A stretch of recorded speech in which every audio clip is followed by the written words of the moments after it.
Hoje vamos falar do esqueleto, estrutura formada basicamente por ossos e cartilagens e que tem diversas funções, não apenas a de sustentar o nosso corpo.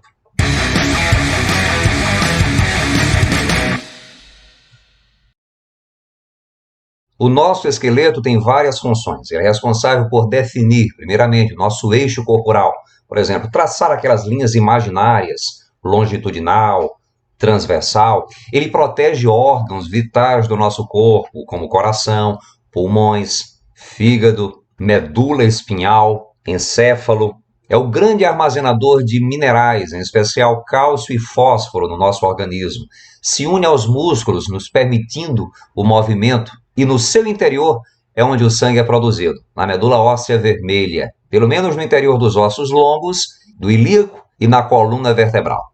O tecido ósseo é um tecido conjuntivo, é um subtipo de tecido conjuntivo.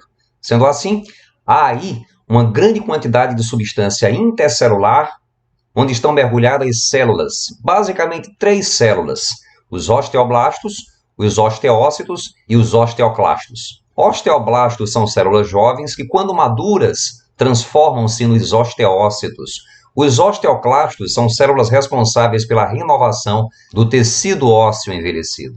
É nos ossos onde 99% do nosso cálcio vai estar concentrado. É a grande reserva de cálcio do nosso corpo. Os osteoblastos são células, como já dito, células jovens e responsáveis pela produção da matriz óssea abundante. Quando os osteoblastos amadurecem, transformam-se nos osteócitos, células menores com vários prolongamentos, ficando recolhidas a cavidades conhecidas como osteoclastos. Os osteócitos se dispõem em camadas concêntricas, circulares, ao redor de um canal por onde passa sangue. Esse é o chamado canal ósseo ou canal de Harvey.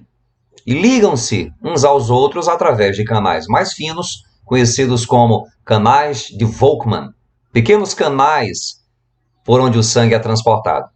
Os osteoclastos são células multinucleadas, têm cerca de 50 a 60 núcleos, e são as responsáveis por digerir partes velhas, partes danificadas do tecido ósseo. Esse tipo de célula é o grande responsável pela renovação do tecido ósseo. Os osteoclastos recolhem, absorvem tecido ósseo envelhecido e os osteoblastos são responsáveis pela formação de um novo tecido ósseo que vai se formando no lugar. Os sistemas harvesianos ou osteônios são formados justamente pelo canal ósseo e pelos osteócitos dispostos ao redor. Envolvendo os nossos ossos há um tecido, uma membrana de tecido conjuntivo, conhecida como periósteo, onde estarão presentes células-tronco formadoras de vários novos osteoblastos, sendo responsável, portanto, pela renovação do nosso tecido ósseo. O periósteo tem uma responsabilidade gritante com relação à reparação, à cicatrização de um tecido ósseo, de um osso, quando ele é lesionado, quando ele é fraturado. No nosso esqueleto, nós também encontramos tecido cartilaginoso, forma as cartilagens. As cartilagens, todo mundo sabe, são encontradas no nariz, entre as vértebras formando os discos intervertebrais, nas nossas articulações, evitando o atrito entre os ossos, na orelha, reforçando a nossa traqueia e os nossos brônquios. O tecido cartilaginoso ele tem 2 grandes características: a resistência e a elasticidade, principalmente por conta da presença de fibras, as fibras do tecido conjuntivo, as fibras de grande resistência conhecidas como fibras colágenas. Também encontramos fibras elásticas no tecido cartilaginoso. As células desse tecido, as principais células do tecido cartilaginoso, são os condroblastos, quando jovens, e condrócitos, quando maduras. O tecido cartilaginoso, ao contrário do tecido ósseo, ele não é vascularizado, ele não tem vasos sanguíneos. As células do tecido cartilaginoso, portanto, se nutrem por difusão a partir de nutrientes advindos de uma membrana que envolve as cartilagens, que nós conhecemos como pericôndrio. No nosso esqueleto, nós também encontramos os tendões e ligamentos. São estruturas formadas por tecido conjuntivo, tendões ligam músculos a ossos, ligamentos ligam ossos a ossos. Bom, até agora vimos fazendo uma análise, um estudo histológico dos nossos ossos. Agora vamos trabalhar o esqueleto propriamente dito. O nosso esqueleto apresenta articulações, que são os encontros entre os ossos. Essas articulações elas podem ser fixas ou móveis. Como exemplo de articulações fixas, nós temos as articulações dos ossos do crânio. São articulações em que não se verifica movimentação de ossos. Os ossos são fixos mesmo, eles não se movimentam, não saem do lugar. O crânio ele não tem rachaduras, o crânio tem articulações. Nós temos vários ossos formando o crânio e eles não se movimentam. Na cabeça, o único osso que se movimenta é o osso da mandíbula, que nos permite morder. As articulações elas também podem ser móveis, e isso nos permite o deslocamento. Como exemplo de articulações móveis, nós temos, por exemplo, as articulações do ombro e as articulações da coxa.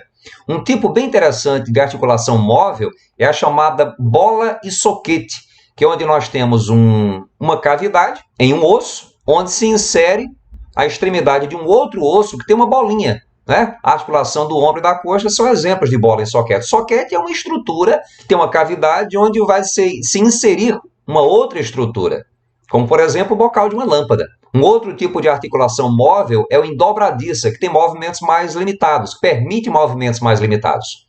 Uma articulação do cotovelo e a articulação do joelho, permite apenas movimentos de vai e vem.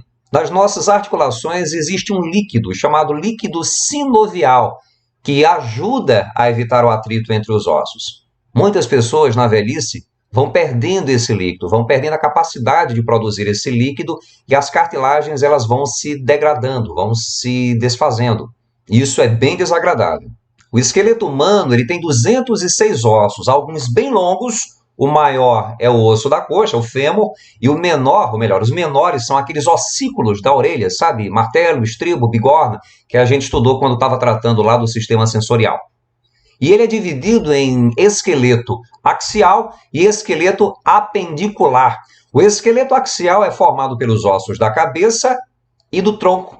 E o esqueleto apendicular é formado pelos ossos dos membros superiores, inferiores e pelas cinturas pélvica e escapular. Na cabeça nós encontramos 29 ossos, não são apenas esses que a gente está vendo aqui não. Inclusive não estão representados os ossículos da orelha média. O crânio é responsável por proteger o encéfalo, todos os órgãos do encéfalo, cérebro e os demais. Na região anterior do crânio, nós vamos encontrar os órgãos da face. Na parte de baixo, nós vamos encontrar a mandíbula, antigamente chamada de maxilar inferior, e, como já dito, nos permite morder. Formando o tronco, nós temos a coluna vertebral e as costelas. A coluna vertebral é formada, em geral, com raras exceções, por 33 vértebras. 7 vértebras formam a chamada coluna cervical, ou pescoço. Em seguida, nós temos 12 vértebras torácicas, formando a coluna torácica.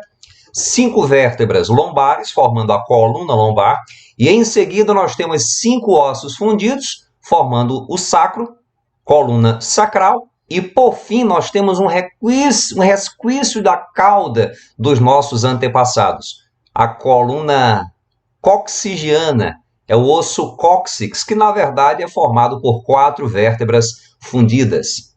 Pelo menos nos adultos, as 5 vértebras do sacro e as 4 vértebras do cóccix são fundidas, formando os ossos sacro e cóccix. As vértebras elas têm uma cavidade central que permite a passagem da chamada medula espinhal, que faz parte do nosso sistema nervoso. Elas ligam-se umas às outras por ligamentos, e entre uma vértebra e outra, nós vamos encontrar um disco cartilaginoso, o disco intervertebral, que é responsável por evitar o atrito entre as vértebras. As costelas são formadas por ossos em forma de arco que partem da coluna vertebral. Existem 12 pares de costelas. Os 6 primeiros pares, de cima para baixo, ligam-se a um osso achatado, localizado na região anterior, protegendo principalmente o coração. É o chamado osso externo com S. Essas são as chamadas costelas verdadeiras. Em seguida, nós temos 4 costelas que unem-se uma à outra que está localizada mais acima através de cartilagens. Não há uma ligação direta com o osso externo.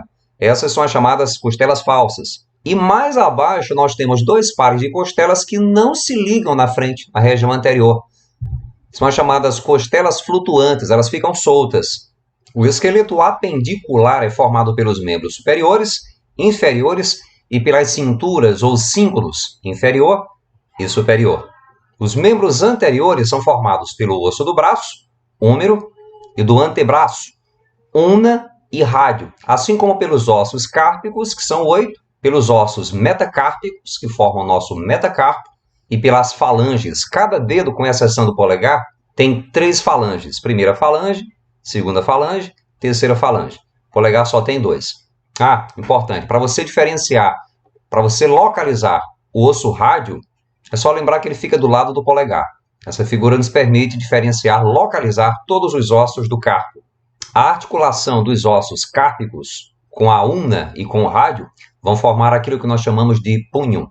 A cintura, o cíngulo escapular, é formado pelos ossos escápula e clavícula. Os membros inferiores articulam-se com a cintura pélvica, o cíngulo inferior. Cíngulo, mesma coisa de cintura. O ilíaco articula-se com o fêmur, o maior osso do corpo humano. Este, por sua vez, articula-se com a patela, o osso do joelho. A tíbia também articula-se com a fíbula e com o talos, que é o primeiro osso do tarso, formando o tornozelo. O tarso é formado por 8 ossos, que articulam-se com os ossos metatársicos, que por sua vez estão articulados com as falanges. Se você não é o protagonista do seu próprio drama, é o figurante no de outra pessoa e pode muito bem ser escalado para interpretar um papel triste, solitário e trágico.